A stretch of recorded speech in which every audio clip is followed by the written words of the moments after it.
That's kind of what your student loans have done to you. A lot of you are going to be working to pay off student loans for the rest of your life, and you're going to work 30, 40 years and die with a net worth that's lower than a newborn baby. Unless you hopefully you'll get life insurance and things like that to make up for that. But your personal net worth when you're on your deathbed will could very likely it's like this for a large percentage of black college graduates.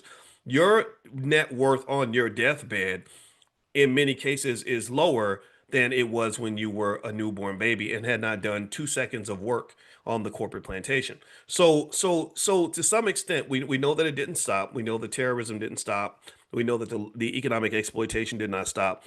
Also, we know that damages were never repaid.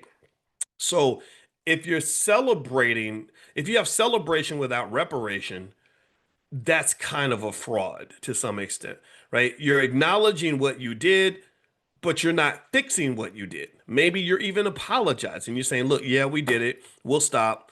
Yeah, we're really sorry, but we're not going to give you any money. I don't think an apology means anything if it doesn't come with a check attached. I mean, apology without a check is pretty much symbolism. And so for a very long time, politically speaking, we're accustomed to black people being very happy about symbolism. We love to be acknowledged by our abusers. We love when they apologize. If you remember, anybody remember 2020 when they had all the members of Congress and they were wearing kente cloths and they were like kneeling with in front of black people and like just it was really comical. And I was like, stop, get off your damn knees. Nancy Pelosi, stop kneeling, stand up and write me a check, right?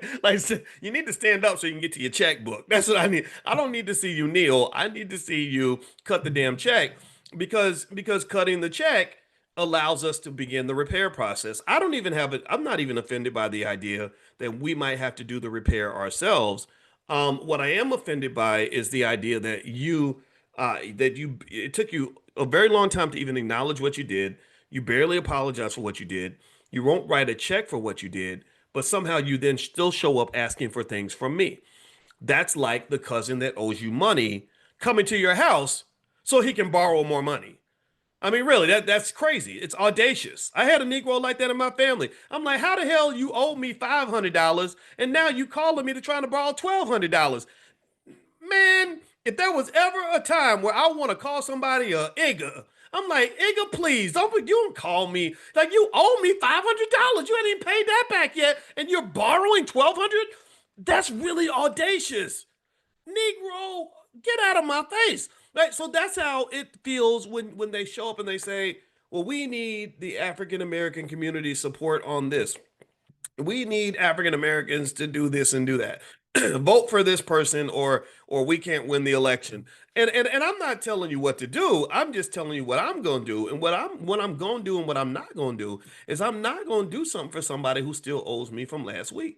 Like you still owe me. You didn't acknowledge you have that $14 trillion debt that's owed, and you consistently say you can't afford to pay it.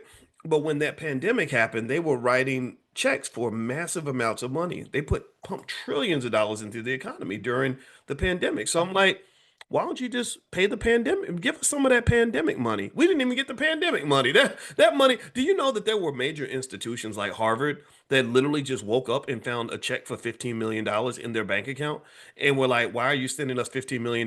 We have a $50 billion endowment. They sent the money back. They sent the money back.